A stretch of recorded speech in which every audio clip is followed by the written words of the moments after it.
Hello नमस्कार दोस्तों, स्वागत है आपका हमारे यूट्यूब चैनल मैजिस्टिक जीके पे। दोस्तों, आज हम भारत का संवैधानिक विकास और भारत शासन अधिनियम 1909 के बारे में विस्तार से चर्चा करेंगे। अगर आप चैनल पर नए हो तो चैनल को सब्सक्राइब करना ना भूलें। इसी के साथ दोस्तों करते हैं वीडियो स्टार्ट। दोस्तों, संविधान एक नियमों का समूह है जिसके माध्यम से सरकार जनता पर शासन करती है। तो संविधान क्या है? एक नियमों का समूह जिसके माध्यम से सरकार जनता पर शासन करती है। नेक्स्ट पॉइंट है कि विश्व में सबसे प्राचीन संविधान ब्रिटेन का माना जाता है। दोस्तों, विश्व में सबसे जो प्राचीन संविधान है वो ब्रिटेन का माना जाता है, सबसे प्राचीन। इसी के साथ दोस्तों बात करते हैं संविधान शब्द का सबसे पहले प्रयोग सर हेनरी मैन के द्वारा किया गया। यानी कि संविधान का सबसे पहले प्रयोग करने वाला व्यक्ति सर हेनरी मैन थे। तो इन्होंने संविधान का सबसे पहले प्रयोग किया था, संविधान शब्द का। इसी के साथ दोस्तों बढ़ते हैं अगले पॉइंट की तरफ कि संविधान शब्द की उत्पत्ति लैटिन भाषा के कॉन्स्टिट्यूयर शब्द से हुई है, जिसका अर्थ होता है प्रबंधन करना, व्यवस्था करना। तो संविधान शब्द की उत्पत्ति कॉन्स्टिट्यूयर शब्द से मानी जाती है दोस्तों, जिसका अर्थ क्या होता है? प्रबंधन करना और व्यवस्था करना। इसी के साथ दोस्तों बात करते हैं नेक्स्ट पॉइंट की तरफ कि सबसे जो नवीन संविधान है वो नेपाल का माना जाता है। यानी कि सबसे नवीन संविधान नेपाल का माना जाता है दोस्तों। और सबसे छोटा और प्रथम लिखित संविधान संयुक्त राज्य अमेरिका का माना जाता है।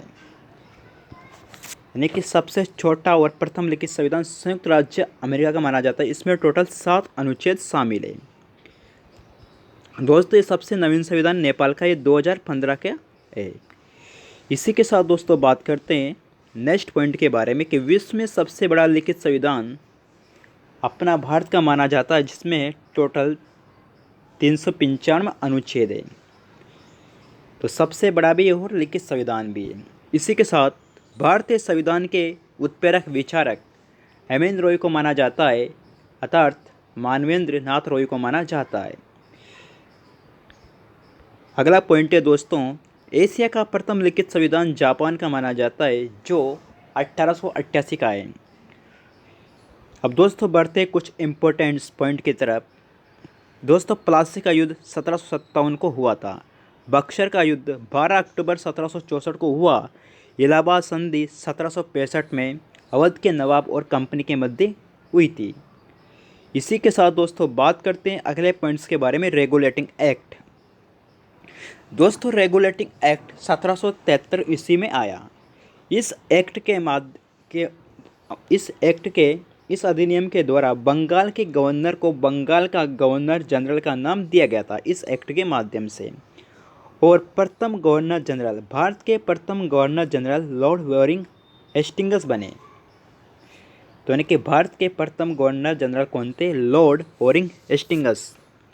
इसी के साथ दोस्तों बात करते हैं नेक्स्ट पॉइंट्स के बारे में कि गवर्नर जनरल के 4 सदस्यों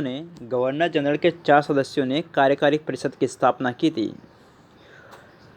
जिसके द्वारा मद्रास एवं मुंबई के गवर्नर को बंगाल के गवर्नर के अधीन किया गया था। यानी कि इस 4 कार्यकारी परिषद की स्थापना के आधार पर मद्रास एवं मुंबई के जो गवर्नर थे उनको बंगाल के गवर्नर के अधीन किया गया। साथ ही दोस्तों इस अधिनियम में कोलकाता 1774 में सर्वोच्च न्यायालय सुप्रीम कोर्ट की स्थापना की गई, जिसमें एक मुख्य न्यायाधीश और 2 अन्य न्यायाधीश थे। यानी कि टोटल 3 न्यायाधीश शामिल थे, जिसमें एक मुख्य न्यायाधीश था और 2 अन्य न्यायाधीश थे। और इस अधिनियम रेगुलेटिंग एक्ट के तहत ही 1774 में सुप्रीम कोर्ट उच्चतम न्यायालय की स्थापना की गई थी।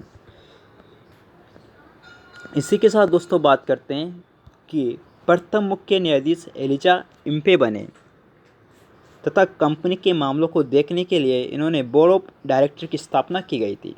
यानी कि कंपनी के मामलों को देखने के लिए इस अधिनियम के तहत बोर्ड ऑफ डायरेक्टर की स्थापना की गई। इसी के साथ दोस्तों बात करते हैं भारत शासन अधिनियम 1909। दोस्तों, इस अधिनियम को मार्ले मिंटो सुधार अधिनियम 1909 के नाम से भी जाना जाता है। दोस्तों, इस अधिनियम के समय जो मार्ले थे उस समय कौन थे? सेक्रेटरी यानी कि सचिव थे, और मिंटो उस समय वायसराय थे। इसलिए इस अधिनियम को माल्य मिंटो सुधार अधिनियम 1909 के नाम से भी जाना जाता है। दोस्तों बात करते हैं सर अरुंडेल समिति की रिपोर्ट के आधार पर इसे फरवरी 1909 में पारित किया गया।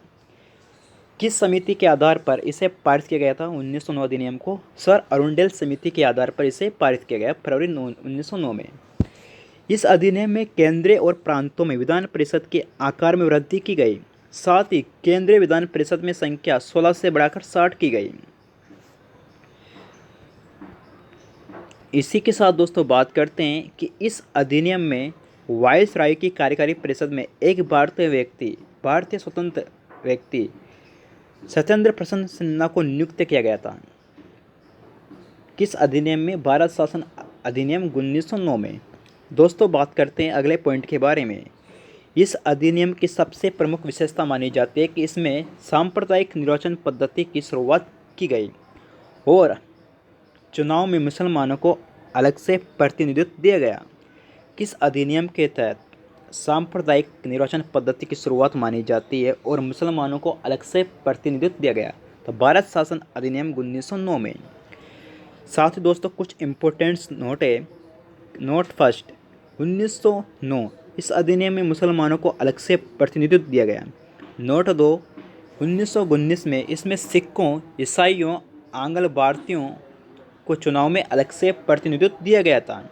और 1935 में इस अधिनियम में हरिजन, महिलाओं, मजदूरों को अलग से प्रतिनिधित्व दिया गया। तो दोस्तों ये तीनों पॉइंट एग्जाम की दृष्टि से अति महत्वपूर्ण है, आप इन्हें याद रखें। इसी के साथ दोस्तों अगर आप चैनल पर नए हो तो हमारे चैनल को सब्सक्राइब कर लीजिए, वीडियो को अधिक से अधिक शेयर कीजिए। इसी के साथ दोस्तों बात करते हैं नोट 4 के बारे में। इस अधिनियम में भारत के विभाजन के बीज रखे गए। दोस्तों इस अधिनियम में भारत के विभाजन के बीज रखे गए और लॉर्ड मिंटो को सांप्रदायिक प्रतिनिधित्व प्रणाली का पिता कहा जाता है। जो लॉर्ड मिंटो, इन्हें सांप्रदायिक प्रतिनिधित्व प्रणाली का पिता कहा जाता है।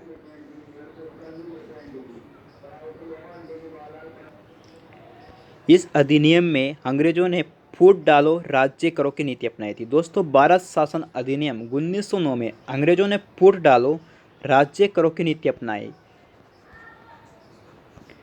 किस अधिनियम के तहत फूट डालो राज्य करो की नीति अपनाई गई? भारत शासन अधिनियम यानी कि एक्ट 1909 के तहत अपनाई गई थी। इसी के साथ दोस्तों कुछ इंपॉर्टेंट स्टेटमेंट है।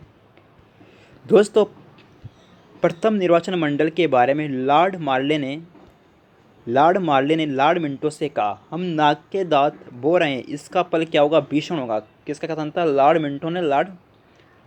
मार्ले ने लॉर्ड मिंटो से कहा था कि हम नाक के दांत बो रहे हैं, इसका फल भीषण होगा।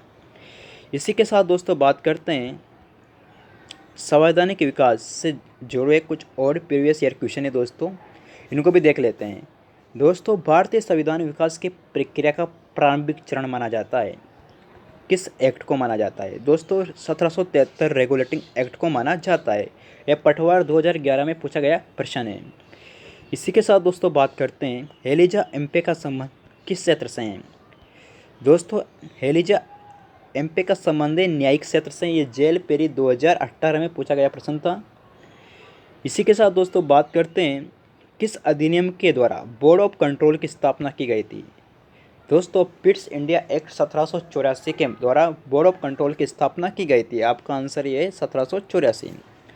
बात करते हैं नेक्स्ट पॉइंट के बारे में। किस एक्ट के माध्यम से गवर्नर जनरल का पदनाम वायसराय को दिया गया था? एक्ट 1858 अधिनियम के तहत। दोस्तों बात करते हैं ब्रिटेन के द्वारा भारत में किए गए निम्नलिखित प्रयोगों में सबसे कम अवधि चलने वाला अधिनियम। तो दोस्तों इसका आंसर है इंडियन काउंसिल एक्ट 1909। आपका सी ऑप्शन बिल्कुल करेक्ट आंसर है। दोस्तों अगर आपको वीडियो पसंद आई हो तो आप वीडियो को लाइक कीजिए, शेयर कीजिए। मिलते हैं नेक्स्ट वीडियो पर। जय हिंद, जय भारत, धन्यवाद।